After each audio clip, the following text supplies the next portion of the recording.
ಆತ್ಮೀಯ ಸ್ಪಂದನ ವಾಹಿನಿಯ ವೀಕ್ಷಕರಿಗೆ ವಿಶೇಷ ಕಾರ್ಯಕ್ರಮ ಕ್ರಾಂತಿಕಾರಿ ಯಲ್ಲಪ್ಪ. ಈ ಒಂದು ಕಾರ್ಯಕ್ರಮಕ್ಕೆ ವಿಶೇಷವಾಗಿ ನಿಮ್ಮನ್ನು ಸ್ವಾಗತಿಸಿಕೊಳ್ತಾ ಇದ್ದೇನೆ. ಭಾರತದ ಸ್ವಾತಂತ್ರ್ಯ ಸಂಗ್ರಾಮದ ಇತಿಹಾಸದಲ್ಲಿ ತನ್ನದೇ ಆದಂಥ ಹೆಗ್ಗುರುತನ್ನು ಸ್ಥಾಪಿಸುವ ಮೂಲಕ ಅದೆಷ್ಟೋ ಯುವಜನರ ಸ್ವಾತಂತ್ರ್ಯದ ಪ್ರೇಮಕ್ಕೆ ಒಂದು ಮಹತ್ತರವಾದಂಥ ಅರ್ಥವನ್ನು ಸಾಧಿಸಿಕೊಟ್ಟಂತಹ ಮಹಾನ್ ಹೋರಾಟಗಾರ ಸುಭಾಷ್ ಚಂದ್ರ ಬೋಸ್. ನೇತಾಜಿ ಅಂತ ಪ್ರೀತಿಯಿಂದ ಕರೆಯುವ ಸುಭಾಷ್ ಚಂದ್ರ ಬೋಸ್ ಜಗತ್ತಿನ ಎಲ್ಲರನ್ನು ಕೂಡ ಭಾರತದತ್ತ ತಿರುಗಿ ನೋಡುವಂಥ ಮಾಡಿದಂಥ ಮಹಾನ್ ಸಾಹಸಿ ಅಂತ ಹೇಳ್ಬೋದು. ಅವ್ರ ಜೊತೆಗಿದ್ದವರು ಸುಭಾಷ್ ಚಂದ್ರ ಬೋಸ್ ಬಳಗದ ಕುಬೇರ ಅಂತಲೇ ಕರೆಸಿಕೊಂಡವರು. ಸುಭಾಷ್ ಚಂದ್ರ ಬೋಸ್ ಅವರ ಆಜಾದ್ ಹಿಂದ್ ಫೌಜ್ ಏನಿದೆ ಅದಕ್ಕೆ ಬ್ಯಾಂಕರ್ ಆಗಿದ್ದವರು ಮತ್ತು ಇಂದಿಗೂ ಕೂಡ ಒಂದು ನಿಗೂಢ ಸಾವನ್ನು ಕಂಡಿದ್ದಾರೆ ಅನ್ನುವ ಊಹಾಪೋಹಗಳಿಗೆ ಒಳಗಾಗಿ ಮತ್ತು ಒಂದು ಸ್ವಾತಂತ್ರ್ಯ ಸಂಗ್ರಾಮದ ಇತಿಹಾಸದಲ್ಲಿ ಕೇವಲ 33ರ ಹರೆಯದಲ್ಲಿ ಅದ್ಭುತವಾದಂತಹ ದೇಶ ಸೇವೆಗೆ ತನ್ನದೇ ಆದಂಥ ಕಾಣಿಕೆಯನ್ನು ಕೊಟ್ಟಂತಹ ಅತ್ತಾವರ ಯಲ್ಲಪ್ಪ ಅವಿಭಜಿತ ದಕ್ಷಿಣ ಕನ್ನಡ ಜಿಲ್ಲೆಯ ಓರ್ವ ಹೆಮ್ಮೆಯ ಪುತ್ರ ಅಂತ ಕರೆಸಿಕೊಳ್ತಾರೆ. ಈ ಒಂದು ಸ್ವಾತಂತ್ರ್ಯ ದಿನಾಚರಣೆಯ ಹಿನ್ನೆಲೆಯಲ್ಲಿ ಜನಮಾನಸದ ನೆನಪಿನ ಬುತ್ತಿಯಿಂದ ಅಳಿವಿನಾತ್ತ ಹೋಗುವತ್ತ ಅಥವಾ ಮರೆವು ಆಗುವಂಥ ಸಂದರ್ಭದಲ್ಲಿ ಅವರನ್ನು ನೆನಪಿಸಬೇಕಾದ್ದು ನಮ್ಮೆಲ್ಲರ ಆದ್ಯ ಕರ್ತವ್ಯ.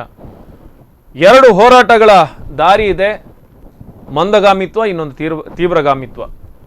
ಆದರೆ ಎರಡನ್ನೂ ಗಮನಿಸಿದಾಗ ಸ್ವಾತಂತ್ರ್ಯ 1947ರ ಆಗಸ್ಟ್ 15ಕ್ಕೆ ಸಿಕ್ಕಿತು ಅಂತ ಅಂದ್ಕೊಂಡ್ರೆ ಭಾರತಕ್ಕೆ ಸ್ವಾತಂತ್ರ್ಯವನ್ನು 1943ರ ಅಕ್ಟೋಬರ್ 21ರಲ್ಲಿ ದೊರಕಿಸಿಕೊಟ್ಟಿದ್ದೇವೆ ಅನ್ನುವಂತಹ ದಿಟ್ಟತನವನ್ನು ತೋರಿಸಿದವರು ಸುಭಾಷ್ ಚಂದ್ರ ಬೋಸ್ ಅವರ ಬಳಗ. ಅಂತಹ ಒಂದು ಬಳಗದಲ್ಲಿ ಅದ್ಭುತವಾದಂತಹ ಸ್ಥಾನವನ್ನು ಪಡ್ಕೊಂಡವರು ಮತ್ತು ಮಾರ್ಗದರ್ಶನ ನೀಡುತ್ತಾ ದೇಶಕ್ಕಾಗಿಯೇ ತನ್ನ ಜೀವವನ್ನೇ ಮತ್ತು ಜೀವನವನ್ನೇ ಮುಡಿಪಾಗಿಟ್ಟವರು ಅತ್ತಾವರ ಯಲ್ಲಪ್ಪ. ಅದ್ಭುತವಾದಂತಹ ಬ್ಯಾರಿಸ್ಟರ್ ಪದವಿಯನ್ನು ಪಡ್ಕೊಂಡ್ರು. ವಿದೇಶದಲ್ಲೂ ಕೂಡ ತನ್ನ ದೇಶ ಪ್ರೇಮದ ಕಿಚ್ಚನ್ನು ಹಚ್ಚಿದಂತಹ ಮಹಾನ್ ಭಾವ ಅವರು. ಆದರೆ ಅದೆಷ್ಟೋ ಜನರಿಗೆ ತಿಳಿದಿಲ್ಲ. ಕೆಲವು ಮಂದಿಗೆ ಮಾತ್ರ ತಿಳಿದಿರುವಂತಹ ಅತ್ತಾವರ ಯಲ್ಲಪ್ಪ ಅವ್ರ ಜೀವನ ಹೇಗಿತ್ತು, ಅವರು ಹೇಗಿದ್ದರು, ಅವರ ಹೋರಾಟದ ಆ ಒಂದು ದಿಕ್ಕು ದೆಸೆಗಳು ಹೇಗೆ ಸಾಗಿದ್ವು, ಮತ್ತು ಸುಭಾಷ್ ಚಂದ್ರ ಬೋಸ್ ಮತ್ತು ಅತ್ತಾವರ ಯಲ್ಲಪ್ಪ ಇವರ ನಡುವೆ ಇದ್ದಂಥ ನಿಕಟ ಸಂಬಂಧಗಳೇನು, ಇವೆಲ್ಲದರ ಬಗ್ಗೆ ಮಾತಾಡೋದಕ್ಕೆ ಅತ್ತಾವರ ಯಲ್ಲಪ್ಪ ಅವರ ಅಳಿಯಾಗಿರುವಂತಹ ಪ್ರಭಾಕರ್ ದಾಸ್ ಇವರಿದ್ದಾರೆ. ಅವರನ್ನು ಆತ್ಮೀಯವಾಗಿ ಕಾರ್ಯಕ್ರಮಕ್ಕೆ ಸ್ವಾಗತಿಸಿಕೊಳ್ತೇವೆ. ನಮಸ್ಕಾರ. ನಮಸ್ಕಾರ. ನಮಸ್ಕಾರ. ನಮ್ಮಂಥ ಯುವ ಜನತೆಗೊಂದು ಭಾಗ್ಯ. ಹೌದು. ಏನಂದರೆ ಇನ್ನು ಮುಂದಿನ ಜನಾಂಗಕ್ಕೆ ಸ್ವಾತಂತ್ರ್ಯ ಹೋರಾಟಗಾರರ ನೇರ ಸಂಬಂಧಿಗಳು ಸಿಗೋದು ಕಷ್ಟ. ಎಲ್ಲೋ ಪೇಪರ್ನಲ್ಲಿ ಓದ್ತೀವಿ, ಭಾಷಣದಲ್ಲಿ ಕೇಳ್ತೀವಿ, ಕೆಲವರು ಮೈಕಕ್ಕೆ ಸೀಮಿತ ಮಾಡ್ತಾರೆ. ಅಂತಹ ಕಾಲಘಟ್ಟದಲ್ಲಿ ಇವತ್ತು ಪ್ರಭಾಕರ್ ದಾಸ್ ಒಂದು ಸ್ವಾತಂತ್ರ್ಯ ಸೇನಾನಿಯ ಮನೆಯ ಒಬ್ಬ ಸದಸ್ಯನಾಗಿ ನಮ್ಮ ಮುಂದೆ ಇದ್ದಾರೆ. ಸರ್, ಈ ಅತ್ತಾವರ ಯಲ್ಲಪ್ಪ ಅಂದರೆ ಯಾರು, ಅವರಿಗೂ ನಿಮಗೆ ಹೇಗೆ ಸಂಬಂಧ, ಅದರ ಬಗ್ಗೆ? ಅತ್ತಾವರ ಯಲ್ಲಪ್ಪ ನನ್ನ ತಾಯಿಯ ದೊಡ್ಡಣ್ಣ. ನನ್ನ ತಾಯಿ ಲಾಸ್ಟ್ನವಳು. ಬಾಲಣ್ಣ ಮತ್ತು ವೆಂಕಮ್ಮ ದಂಪತಿಗೆ ಮೊದಲನೇ ಪುತ್ರನಾಗಿ ಜನಿಸಿದವರು ಬ್ಯಾರಿಸ್ಟರ್ ಅತ್ತಾವರ ಯಲ್ಲಪ್ಪ.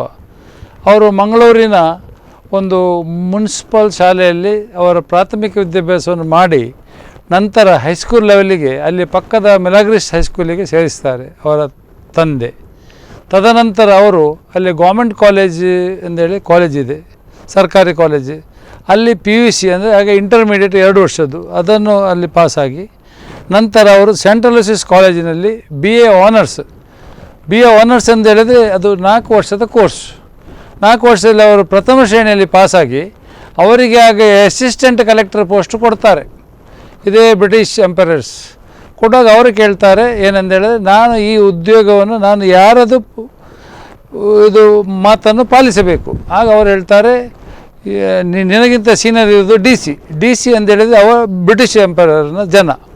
ಅವನು ಹೇಳಿದಾಗ ನೀನು ಕೇಳಬೇಕು, ನಿನ್ನ ಜನವನ್ನು ಬ್ರಿಟಿಷರ್ ಅಂಡರಲ್ಲಿ ನೀನು ಕೆಲಸ ಮಾಡಬೇಕು, ನಿನಗೆ ಸಂಬಳ ಇಷ್ಟು ಕೊಡ್ತೇವೆ ಅಂತ ಹೇಳಿ. ಆಗ ಇವರು ಸರಾಸರಿಯಾಗಿ ಅದನ್ನು ಬೇಡ, ಯಾಕೆ ಬೇಡ ಅಂತ ಹೇಳಿದರೆ ಇವರೊಂದು ಪ್ರಶ್ನೆ ಕೇಳ್ತಾರೆ ಅವರಿಗೆ, ನಾನು ಯಾರು ಆರ್ಡರನ್ನು ಪಾಲಿಸಬೇಕಂತ ಕೇಳುವಾಗ ಅವನ ಎಜುಕೇಷನ್ ಎಷ್ಟು. ಆಗ ಅವ್ರು ಹೇಳ್ತಾರೆ ಮೆಟ್ರಿಕ್ಯುಲೇಟ್, ನಾನು BA ಆನರ್ಸ್ ಪ್ರಥಮ ಶ್ರೇಣಿಯಲ್ಲಿ ಪಾಸಾದವ, ಫಸ್ಟ್ ರ್ಯಾಂಕ್ ಪಾಸಾದವ.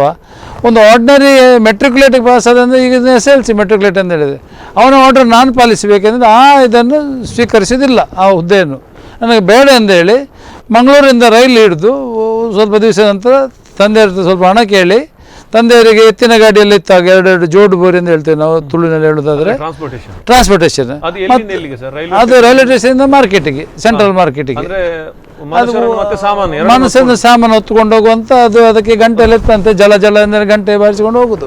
ಆಗಿನ ಸರಕು ಸಾಗಾಟವನ್ನು ರೈಲಿನಲ್ಲಿ ಬರ್ತದೆ, ಮೆಡ್ರಾಸ್ ಕೇರಳದಿಂದ ಎಲ್ಲ ಅದನ್ನೆಲ್ಲ ಸಾಗಿಸುವಂತ ಕೆಲಸ. ಇದು ಸಾಧಾರಣ, ಇದು ನಾನು ಹೇಳೋ ಸ್ಟೋರಿ ಅಂತ ಹೇಳಿದ್ರೆ 1935-36ನೇ ಇಸ್ವಿ. ಯಾಕಂದರೆ ಬ್ಯಾರಿಸ್ಟರ್ ಯಲ್ಲಪ್ಪನವರು ಲಂಡನ್ನಲ್ಲಿ 1939ನೇ ಇಸ್ವಿಯಲ್ಲಿ ಪ್ರಥಮ ಶ್ರೇಣಿ ಅಂತ ಹೇಳಿದ್ರೆ, ಈಗ ನಾವು ಫಸ್ಟ್ ರ್ಯಾಂಕ್. ಬ್ಯಾರಿಸ್ಟರ್ ಅಂತ ಹೇಳಿದರೆ ಇಲ್ಲಿ ಮೆಡ್ರಾಸ್ನಲ್ಲಿ ಲಾ ಮಾಡ್ತಾರೆ. ಲಾ ಮಾಡುವಾಗಲೇ ಅವರು ಒಂದು ಟ್ರಾಮ್ ಕಂಪನಿ ಕೂಡ ಸ್ಟಾರ್ಟ್ ಮಾಡಿದ್ದಾರೆ.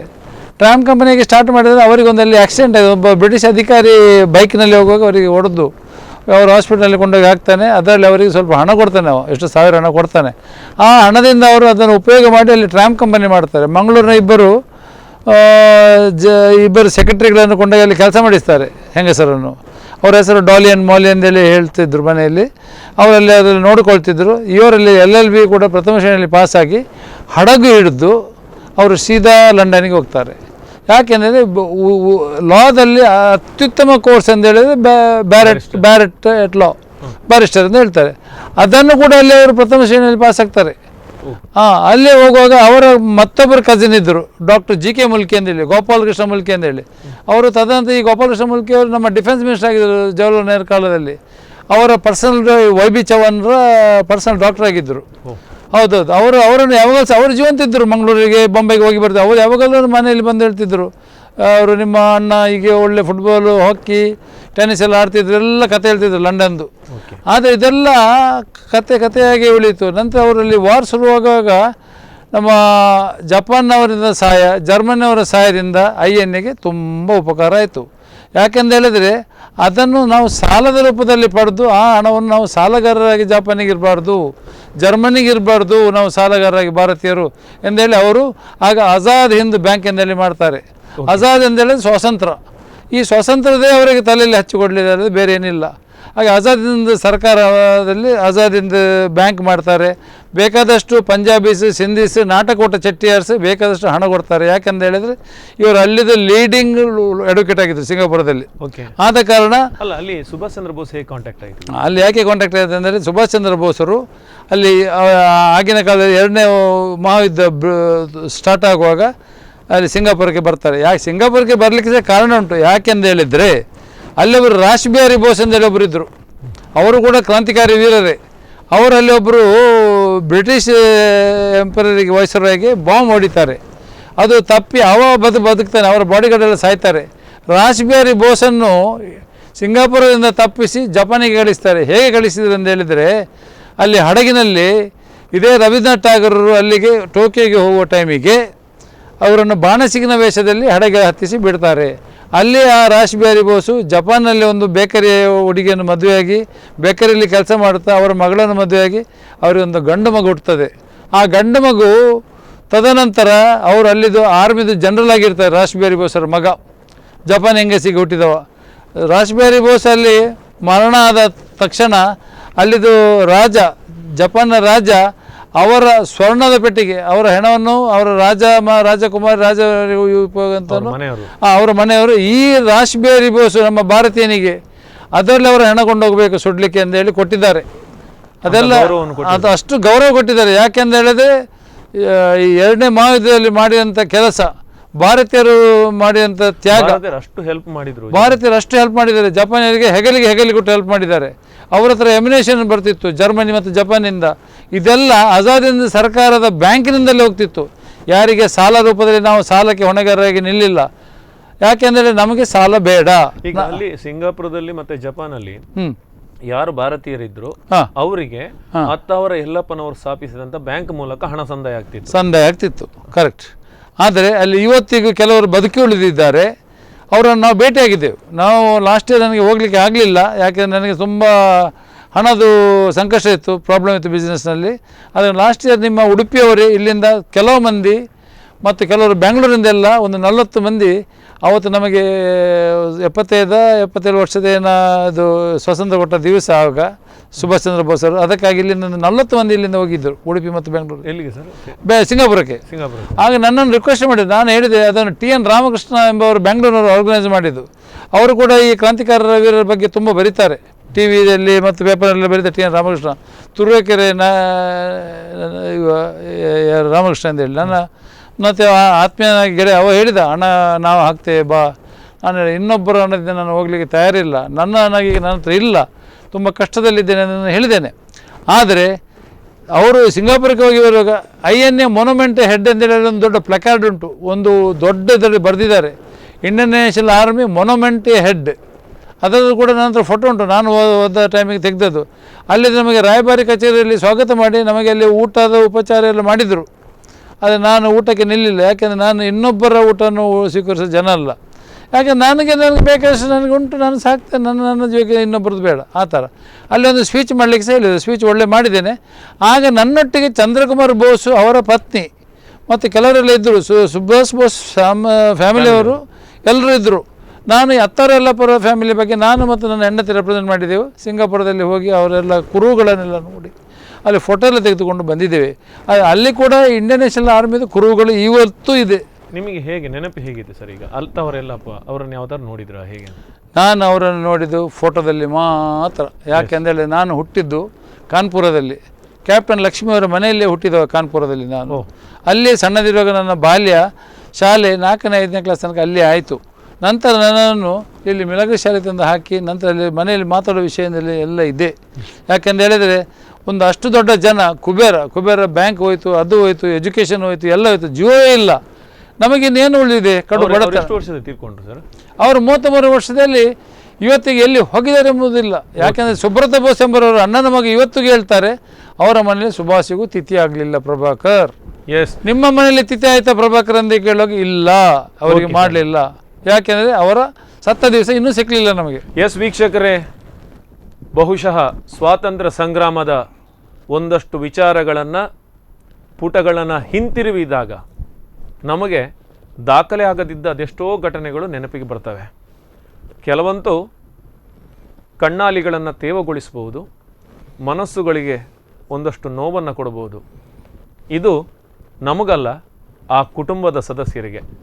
ಯಾಕೆ ಅಂದರೆ ಭಾಷಣಗಳಲ್ಲಿ, ವೇದಿಕೆಗಳಲ್ಲಿ, ಪಾಠಪುಸ್ತಕಗಳಲ್ಲಿ, ಒಂದಷ್ಟು ಸುದ್ದಿ ಮಾಧ್ಯಮಗಳಲ್ಲಿ ಹೇಳಿದ ಹೆಸರುಗಳೇ ಬರ್ತಾ ಇವೆ, ಹೇಳಿದ ಹೆಸರುಗಳೇ ಮತ್ತೆ ಹೇಳಲ್ಪಡ್ತಾ ಇವೆ, ಕೇಳಿದ ಹೆಸರುಗಳೇ ಮತ್ತೆ ಕೇಳಲ್ಪಡ್ತಾ ಇವೆ. ಹಾಗಿದ್ರೆ ದೇಶಕ್ಕಾಗಿ ತನ್ನ ಜೀವನವನ್ನೇ ಮುಡಿಪಾಗಿಟ್ಟ ಅದೆಷ್ಟೋ ಜನರು ಇನ್ನೂ ಕೂಡ ಇತಿಹಾಸದ ಪುಟಗಳಿಂದ ಅಳಿಸಿ ಹೋಗಿದ್ದಾರೆ ಅನ್ನುವಂತಹ ದುಃಖ ಖಂಡಿತ ಇದೆ. ಈ ಬಗ್ಗೆ ಇನ್ನಷ್ಟು ವಿಚಾರಗಳನ್ನು ಪ್ರಭಾಕರ್ ದಾಸ್ ಅವ್ರ ಜೊತೆ ಮಾತಾಡೋದಕ್ಕಿದೆ. ಅದಕ್ಕೆ ಮುನ್ನ ಒಂದು ಸಣ್ಣ ವಿರಾಮ.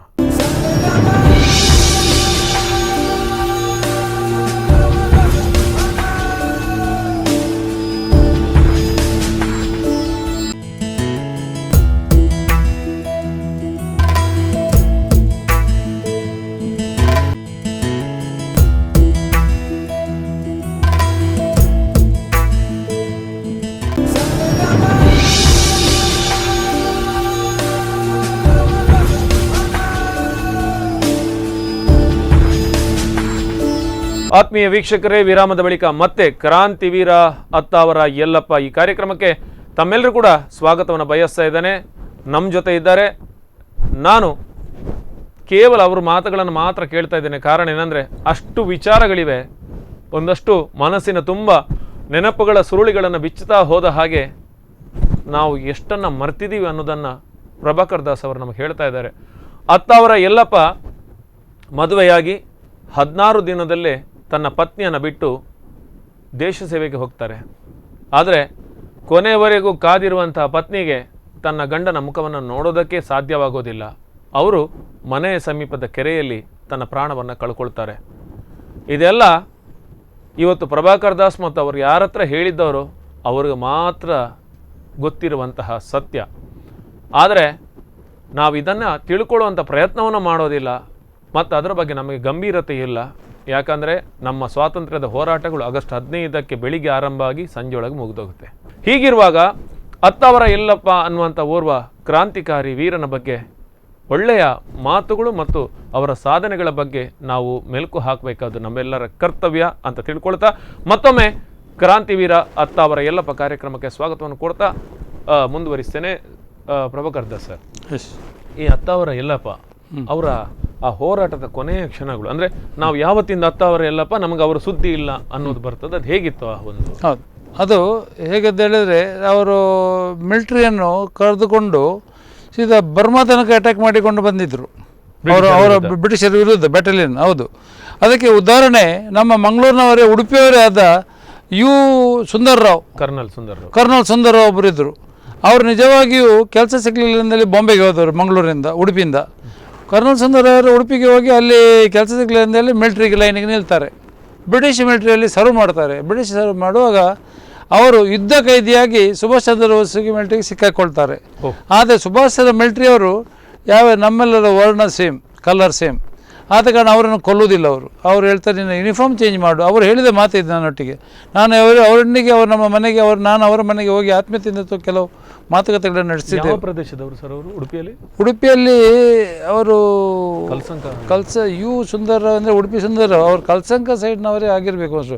ಆದರೆ ಅವ್ರು ಯಾವಾಗ ಸಹ ಒಂದು ಮಾತು ಹೇಳ್ತಿದ್ರು ನಂತರ, ಪ್ರಭಾಕರ್ ನಾನು ಹುಟ್ಟಿದ್ದು ಬ್ರಾಹ್ಮಣ ಮನೆತನದಲ್ಲಿ, ನಾನು ಮಾಡಿದ ಕೆಲಸ ಮತ್ತು ಕ್ಷತ್ರಿಯ ಅಂದರೆ ಭಾಳ ಸಂತೋಷದಲ್ಲಿ ನೆಗಡಿಕೊಂಡು ಹೇಳ್ತಿದ್ರು. ಯಾನೇ ಪುಟ್ಟಿನ ಬ್ರಾಹ್ಮಣರಿಲ್ಲಡೆ ಅಂಡ ಕೆಲಸ ಮಾಡ್ತೀನಿ ನಾನು ಕ್ಷತ್ರಿಯರನ್ನ ಏನು ಏತ ಬ್ರಿಟಿಷರನ್ನು ಕೆಡ್ತೀನಿ ಅಂತ ಹೇಳುವಾಗ ಅವ್ರು ಹೇಳ್ತಾರೆ, ಸುಭಾಷ್ ಚಂದ್ರ ಬೋಸ್ ಸೈನ್ಯವನ್ನು ಸೇರ್ಕೊಂಡ್ರು ಅವರು.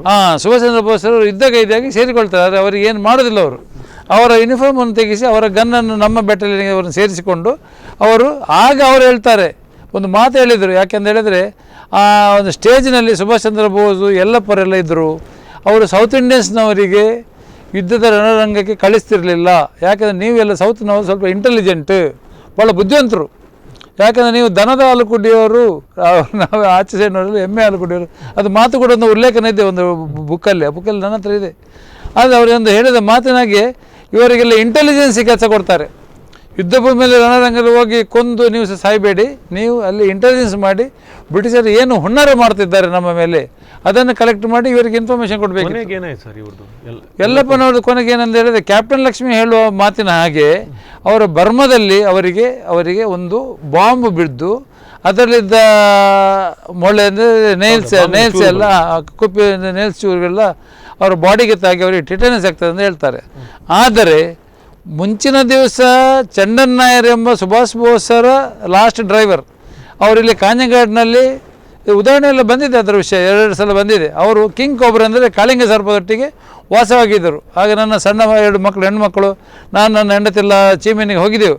ಅವರು ಕೂಡ ನಮ್ಮ ಚೀಮೇನ್ ಎಂದು ಹೇಳಿದರೆ ಕಾಂಜಂಗಾಡಿನಿಂದ ಸ್ವಲ್ಪ ಎದುರು ಹೋಗುವಾಗ ಕಾಳಿಂಗ ಸರ್ಪದೊಟ್ಟಿಗೆ ಗುಹೆಯಲ್ಲಿರೋದು ಗೊತ್ತಾಯ್ತಲ್ಲ. ಒಂದು ಕಪ್ಪು ಶಿಲೆಯಲ್ಲಿ ಮೇಲೆ ಅವರು ಮಲಗ್ತಿದ್ರು. ಕಾಳಿಂಗ ಸರ್ಪ ಬಂದು ನಾವು ಕಣ್ಣಾರೆ ನೋಡಿದ ವಿಷಯ ಇದು. ಹಾಗೆ ಬಂದು ಅದರಲ್ಲಿ ಬಂದು ಏನು ಯಾರಿಗೆ ಕಚ್ತಿರಲಿಲ್ಲ, ಸೀದಾ ಹೋಗ್ತದೆ. ದೊಡ್ಡ 12 ಫೀಟ್ ಉದ್ದ ಇತ್ತು, ಸೀದಾ ಹೋಗ್ತದೆ ಮತ್ತೊಂದು ಕಡೆಗೆ. ಅದು ವಾರಕ್ಕೊಮ್ಮೆ ಅಲ್ಲಿ ಪ್ರತ್ಯಕ್ಷ ಆಗ್ತಿತ್ತು. ಯಾಕೆಂದರೆ ಅದೇ ದಿವಸ ನಾವು ಬೇಕೆಂದೇಳಿ ಎಷ್ಟೋ ಸಲ ಹೋಗಿದ್ದೆವು ಅವರನ್ನು ನೋಡಿ, ಅವರನ್ನು ಆರೈಕೆ. ಆದರೆ ನಾವು ಹೌದು 2-3 ಸಲ ಮೀಟ್ ಆಗಿದೆ. ಅದು ಉದಾಹರಣೆಯಲ್ಲಿ ಬಂದ ನಂತರ ಅವರ ಹೆಸರು ಕೃಷ್ಣದಾಸ್ ಸ್ವಾಮಿ ಅಂತ ಹೇಳಿ ಕರೀತಿದ್ರು.